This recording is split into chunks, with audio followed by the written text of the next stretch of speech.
Hello दोस्तों, कैसे हो? आशा करता हूँ आप सब लोग एकदम मुझसे बढ़िया होंगे। तो चलेगा, आज के क्लास है हमारा। आज हम लाए हैं फिजिक्स का जो क्वेश्चन बैंक ऑब्जेक्टिव है, जो बिहार बोर्ड में हर एक साल क्वेश्चन बैंक ऑब्जेक्टिव से पूछता है। ठीक है, तो चलिए आज के क्लास स्टार्ट करते हैं। आप सब लोग फटाफट एजुकेशनल मिथुन चैनल को सब्सक्राइब एंड लाइक जल्दी कर दीजिए। ठीक है, आप अगर आधा भी इस वीडियो को देख लेते हैं तो आपका पूरा मार्क्स आने की चांस रहेगा फिजिक्स में। ठीक ना, तो आप कम से कम आधा भी वीडियो देख लीजिएगा। ठीक है, चलिएगा पहला नंबर क्वेश्चन की ओर बढ़ते हैं, जो कि भौतिकी है और 2025 में जो 2015 में क्वेश्चन बैंक ऑब्जेक्टिव पूछा है उसी का मैं कराने वाला। चलिए पहला नंबर क्वेश्चन क्या है? पहला नंबर कि एक विद्युतीय द्विध्रुव दो विपरीत आवेश से बना है। ठीक है, जिनके परिणाम +10.2 गुने 10⁻⁻19 कूलम एवं माइनस इतना है तो और उनके बीच की दूरी इतना है तो विद्युतीय द्विध्रुव आघूर्ण है कितना कूलम मीटर होगा। मतलब फर्स्ट रहा है यहाँ पे 7.628 गुने 10⁻⁻29 कूलम मीटर हो जाएगा। ठीक है, ऑप्शन नंबर क्या माना है? तो बी करेक्ट आंसर होगा। अगला क्वेश्चन सेकंड नंबर, ये क्वेश्चन बहुत ज़्यादा पूछता है, मतलब बार बार क्वेश्चन बिहार बोर्ड में लड़ता है। चलिएगा, करें 64 समरूप बूंदे जिनमें से प्रत्येक की धारिता कितना है? 5 फैराड है, मिलकर एक बड़ा बूंद बनाते हैं तो बड़े बूंद की धारिता क्या होगी? जब 64 समरूप बिंदु है जिनमें से प्रत्येक धारिता कितना है? 5 फैराड है, एक बड़ा बूंद बनाता है उसका जो कि धारिता क्या होगा? तो याद रखना है 20 फैराड। कितना? तो 20 फैराड हो जाएगा। ऑप्शन क्या बना है? तो बी नंबर करेक्ट आंसर होगा। क्वेश्चन नंबर थर्ड है किलोवाट, मतलब किलोवाट की शॉर्टकट बोलते हैं KWH मात्रक है। मतलब जब बिजली बिल होता है वो मीटर लगा होता है बिजली वाला, ऊपर देखना है कि किलोवाट घंटा लिखा होता है। सब लोग ध्यान दिए होंगे, या ध्यान नहीं दिए हैं तो एक बार जरूर देख लीजिए अपने घर पर, किलोवाट घंटा दिया होगा। तो कह रहा है इसका मात्रक क्या होता है? एसआई मात्रक पूछ रहा है। तो एसआई मात्रक ऊर्जा होता है। क्या होता है? तो ऑप्शन नंबर ये है, ऊर्जा होता है। ठीक ना, चलिए समझ में आना चाहिए। अगला क्वेश्चन चौथा नंबर क्वेश्चन के आंसर लगाइए। तो अगर आपको पता है और नहीं पता है तो बहुत अच्छे हैं, आपको पता मतलब सबको एकदम जानकारी लेते चलना है। क्वेश्चन नंबर चौथा, विद्युत परिपथ के किसी बिंदु पर सभी धाराओं का बीजगणितीय योग होता है।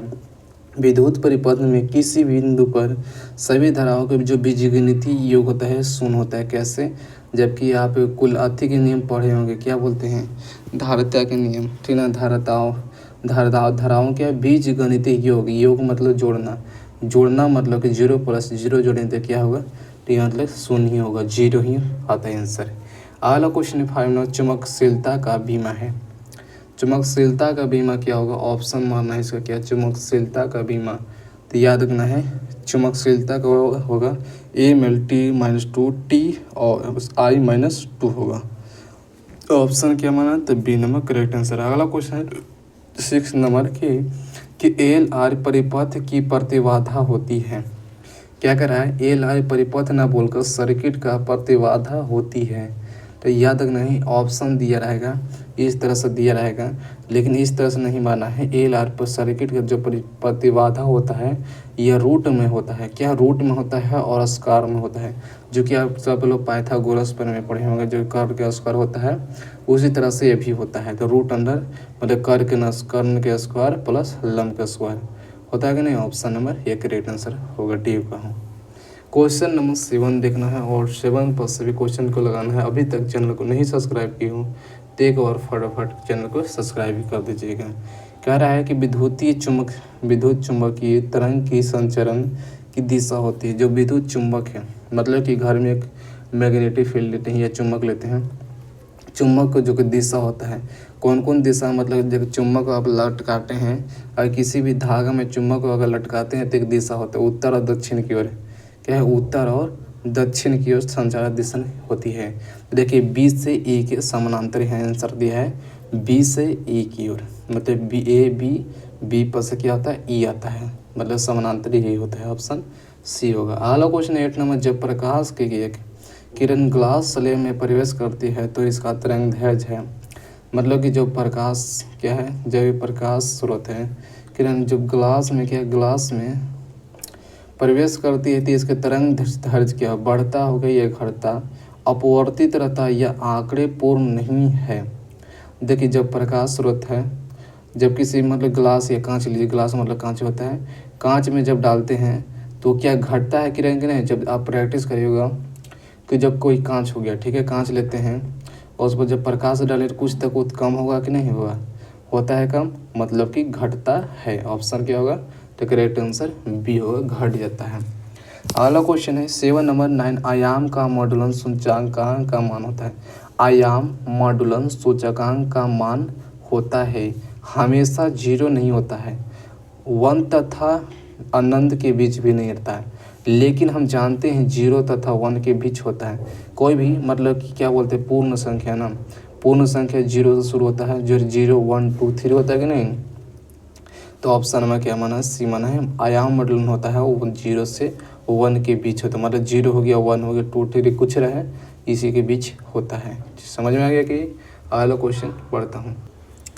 चलिए क्वेश्चन नंबर 10 आ गया। 10 नंबर क्वेश्चन है कि NOR गेट के लिए विलियन व्यंजक होगा। क्या है, NOR गेट के लिए विलियन व्यंजक कौन से होगा।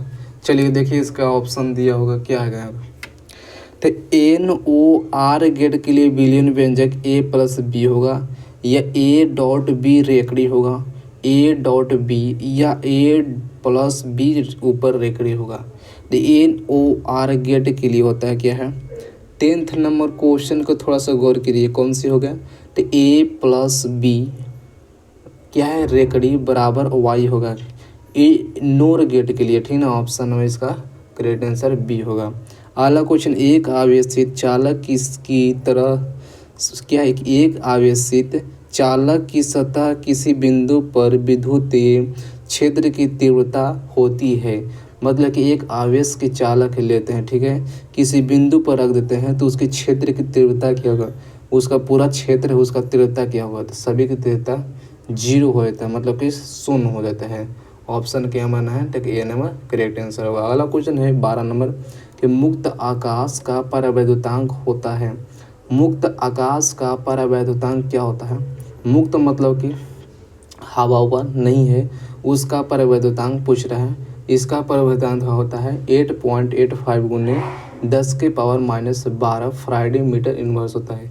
और यह सभी क्वेश्चन है जो बिहार बोर्ड में हर साल पूछे जाते हैं। एक भी क्वेश्चन जो बिहार बोर्ड में नहीं पूछा गया, क्योंकि इस क्वेश्चन में मतलब क्वेश्चन बैंक कहीं ऑब्जेक्ट करा हूँ, मतलब कि ये तो क्वेश्चन पूछा ही गया है हर एक साल। तो मुक्त आकाश का परावैद्युतांक होता है 8.85 गुना 10⁻12 फ्राइडे मीटर इनवर्स। चलिए अगला क्वेश्चन है 12 नंबर तो हो गया, और 13 नंबर क्वेश्चन पे थोड़ा सा गौर करिएगा। 13 नंबर क्वेश्चन है ना, क्या रहा है कि विद्युत परिपथ की शक्ति होती है। सभी ध्यान देना, विद्युत परिपथ, क्या विद्युत परिपथ की शक्ति होती है। शक्ति मतलब वाट, मतलब पावर, पावर मतलब होता है शक्ति होती है। देखिए सभी क्वेश्चन बहुत 10th में भी पढ़े होंगे, 10th में भी क्वेश्चन आया था विद्युत परिपथ की शक्ति, और क्वेश्चन 1 नंबर में हर एक साल छपता था, लेकिन 12th में हालिया नहीं आता है, तो याद रखना है ये सिर्फ 2015 ही में आया है। तो ये V²/R होता है, V²/R होता है कौन, विद्युत शक्ति के परिपथ। अगला क्वेश्चन है क्वेश्चन नंबर 14 है इलेक्ट्रॉन वोल्ट ईवी का द्वारा मापा जाता है। इलेक्ट्रॉन वोल्ट मतलब इलेक्ट्रॉन वोल्ट शॉर्टकट हो गया इलेक्ट्रॉन वोल्ट, ये नाम दिया गया है इलेक्ट्रॉन वोल्ट, मतलब शॉर्टकट क्या बोलेंगे, इलेक्ट्रॉन वोल्ट। इसके द्वारा क्या मापा जाता है, आवेश, विभवांतर, धारा या ऊर्जा। आवेश को हम Q से सूचित करते हैं, विभवांतर को V से सूचित करते हैं, और धारा बोली तो I से, और ऊर्जा बोल दिए तो जूल से सूचित करते हैं। तो कह रहे इलेक्ट्रॉन वोल्ट द्वारा मापा जाता है, तो ये हम मानते हैं ऊर्जा का। इलेक्ट्रॉन वोल्ट ये दोनों को मापता है, ऊर्जा को, याद रखना है ऊर्जा खपत होता है इलेक्ट्रॉन वोल्ट देने में। अगला क्वेश्चन नंबर हमारा हो गया 15 कि लेज का नियम संबंध है। लेज के नियम 2 दिए थे, और ये पहला है लेज का नियम आवेश का संरक्षण और ऊर्जा का संरक्षण, सेकंड नियम देते हैं। लेज के नियम 2 नियम देते हैं, आवेश का संरक्षण और ऊर्जा का संरक्षण। आवेश भी दिया है, ऊर्जा भी दिया है, लेकिन पता नहीं है क्या है इसका आंसर। तो लेज का नियम संबंध है पहला ही नियम। जब इस तरह से क्वेश्चन आएगा कि लेज का नियम संबंध है, मतलब दिमाग लगाना है कि पहला ही ऊर्जा के पहला ही मतलब कि संबंध बता रहा है। तो प्रथम जो संबंध था ये ऊर्जा पर है, सेकंड है आवेश पर। याद हुआ कि नहीं, लेज का नियम, प्रथम नियम ऊर्जा के संरक्षण पर काम करता है और सेकंड नियम है आवेश के संरक्षण पर। चलेगा, ये समझ आया ना। सेकंड है आवेश पर और पहले है ऊर्जा पर। क्वेश्चन नंबर और 16 नंबर पर ध्यान देना है सभी को। 16 नंबर क्वेश्चन पर ध्यान देना है। क्या रहना कि खगोलीय दूरदर्शी में अंतिम प्रतिबिंब होता है। खगोलीय दूरदर्शी में अंतिम प्रतिबिंब होता है क्या वास्तविक एवं सीधा और वास्तविक एवं उल्टा, या काल्पनिक एवं उल्टा, ये बोल दीजिए काल्पनिक एवं सीधा बोल दीजिए। क्या रहा है कि खगोलीय दूरदर्शी में अंतिम प्रतिबिंब होता है। देखिए खगोलीय मतलब कि कुछ नहीं है, मतलब एक गोला की तरह अंदर कुछ नहीं, खाली है। उसे जो प्रतिबिंब बनता है काल्पनिक, काल्पनिक का अर्थ हुआ वास्तविक या उल्टा बनता है, मतलब कि हमेशा ये उल्टा बनता है। मतलब कि जो पृथ्वी पर स्थित वस्तु रहता है उसका प्रतिबिंब उल्टा बनाता है, और जो आकाश में बनता है प्रतिबिंब उसका सीधा बना लेता है। ठीक ना, याद रखना है। अगला क्वेश्चन है 17 नंबर। यदि समान फोकस दूरी एफ के दो अभिसारी लेंस एक दूसरे के संपर्क में रखे हो तो संयुक्त कोई फोकस दूरी होगा। मतलब कि कह रहा है कि यदि समान फोकस दूरी एफ है, ठीक है, दो अभिसारी लेंस एक दूसरे के संपर्क में रख देते हैं तो संयुक्त से बनते हैं हमारा। इसको हल करने पड़ेगा और हल करने के बाद आएगा आंसर ऑप्शन नंबर बी है 2F। 2025 में पूछ दिया था। ठीक ना, ये 2000 क्वेश्चन 2025 में पूछा गया था। ये सभी याद है मुझे, जो कौन कौन क्वेश्चन पूछा है, कौन कौन नहीं पूछा है। अगला क्वेश्चन, प्रकाश के अनुप्रस्थ तरंग की प्रकृति पुष्टि करती है। कह रहा है कि प्रकाश की अनुप्रस्थ तरंग पुष्टि करती है, तो यह है ध्रुवन पर। ध्रुवों पर कहता है व्यतिकरण पर क्यों नहीं करता है, मतलब कि ये अपवर्तित नहीं होता है, परिवर्तन भी नहीं होता, जबकि ये ध्रुव मतलब घूमता रहता है अनुप्रस्थ तरंग। अगला क्वेश्चन है 19 नंबर क्वेश्चन और 20 नंबर क्वेश्चन, मतलब कि लास्ट क्वेश्चन हो गया। क्वेश्चन नंबर 19 है, एक पतले फिल्म के रंग के कारण है। एक पतले फिल्म में रंग के कारण क्या होता है, परिकिरणन, व्यतिकरण या वर्ण विक्षेपण या विवर्तन के कारण होता है। देखिए एक पतली फिल्म है, मतलब एक पतले फिल्म सब लोग देखते होंगे, उसका जो मतलब कि उसका प्रतिबिंब बनता है वो आदमी बनाता है जो फिल्म देखते हैं या अधिक या मोबाइल में, वो किस कारण बनाता है, तो बनाता है व्यतिकरण। व्यतिकरण के कारण फिल्म के रंग का कारण बनता है। कोई कलर दिखाता है, मतलब कोई पिक्चर देख रहे हैं, मतलब आदमी छपाता है, फिर घर छपाता है, वो कलर केस कैसे होता है, तो वो व्यतिकरण के कारण होता है, उसमें व्यतिकरण की घटना घटती है। अगला क्वेश्चन है क्वेश्चन 20 नंबर की, यदि प्रतिवर्ती धारा तथा विद्युत वाहक बल की बीच फाई कोण के कलांतर हो तो शक्ति गुणांक का मान होती है tan 5 cos स्क्वायर 5 या sin 5 या cos 5 होगा। कह रहे हैं कि यदि प्रतिवर्ती धारा तथा विद्युत वाहक बल के बीच फाई कोण का कलांतर हो तो शक्ति का गुणांक का मान होता है cos 5। कोई कोई क्वेश्चन पढ़ाते हैं tan 5 है और कोई कोई क्वेश्चन cos 5 है। हमारे अनुसार cos 5 ही इसका करेक्ट आंसर होगा। ठीक ना, और आपको अगर पता हो तो इसका कमेंट भी कर देना है कि सर ये वाला क्वेश्चन सही होगा, ये इसका सर गलत है, ये आपको डिसाइड करना है। क्वेश्चन नंबर 21 है कि सर्वप्रतत्व क्या मात्रक है। स्व प्रतत्व के ऐसा मात्रक होता है, क्या वेबर होगा, ओम, हेनरी या गॉस। स्वप्रतत्व के ऐसा मात्रक है, वेबर नहीं होता है, नहीं ओम होता है, जबकि प्रतिरोध के ऐसा मात्रक होता है ओम, नहीं गॉस होगा। गॉस थी हम तो नहीं पढ़ रहे हैं, तो हो गए हेनरी।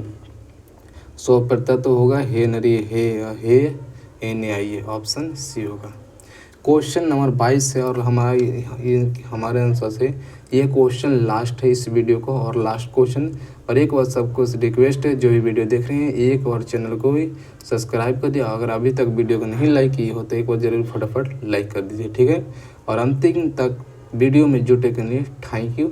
और क्वेश्चन 22 नंबर देख लीजिए, डायनोमो का कार्य सिद्धांत आधारित है। डायनोमो को जो कार्य है किसके पर आधारित है, तो याद रखना विद्युत चुम्बकीय प्रेरण पर।